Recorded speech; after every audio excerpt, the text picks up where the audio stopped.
Number 733. Toucannon, the cannon Pokemon. When it battles, its beak heats up. The temperature can easily exceed 212 degrees Fahrenheit, causing severe burns when it hits. So, first of all, this is a very colourful bird. It reminds me of ice creams I had growing up. Oh!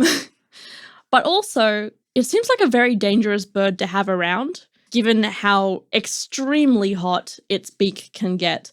Now, with this in mind, one of the other Pokedex entries that I had to choose from was the Ultramoon Pokedex entry, which says, known for forming harmonious couples, this Pokemon is brought to wedding ceremonies as a good luck charm.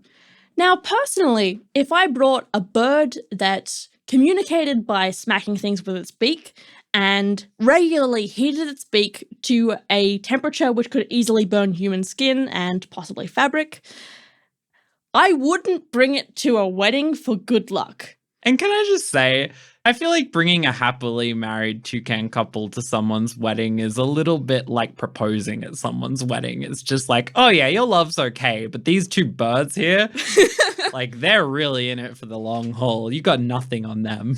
I mean, like, there's no more about this in this Pokedex entry about this like cultural phenomenon, apparently.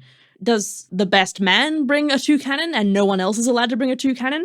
Does just anyone bring a toucannon? And in that case, we could have potentially a lot of loud smacks and clicks from the toucannons communicating with each other, or the toucannons get in a fight with each other and start setting the entire, hired hall or whatever alight. It just seems kind of, I'd like to know more about it. You do need a higher level of insurance if you're going to bring toucannons. You need an incredible level of insurance. I think that, honestly, the practice was probably just made up in the 90s by Big Bird. Honestly, I wouldn't put it past them.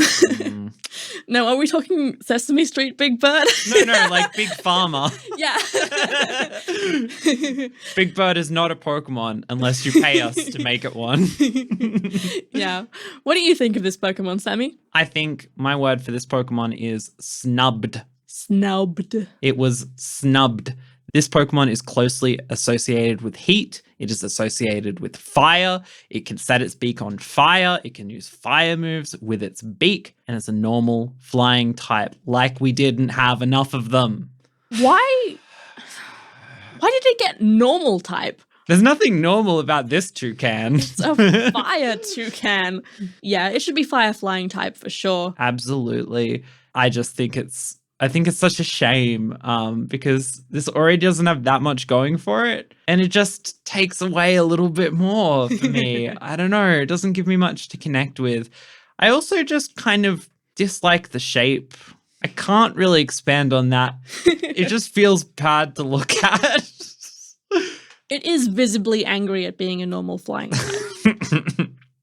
So that might be the vibes that you're getting, the foreboding vibes. Or it might just be the knowledge that it could be a very loud, very fire hazardous bird to have around. So toucannon to me, it's a normal flying type. It's got some interesting elements despite that, but the design just doesn't resonate. I gave it 3 out of 5. I gave it 5 out of 5. Okay, I just actually, that's normally when we say next and all that.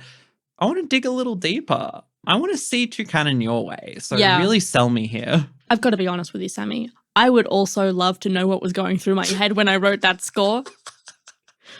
I think possibly I was biased by just memories of paddle pops. Well, I've changed my mind. 2 stars. And that brings us to 5 out of 10 stars for toucannon.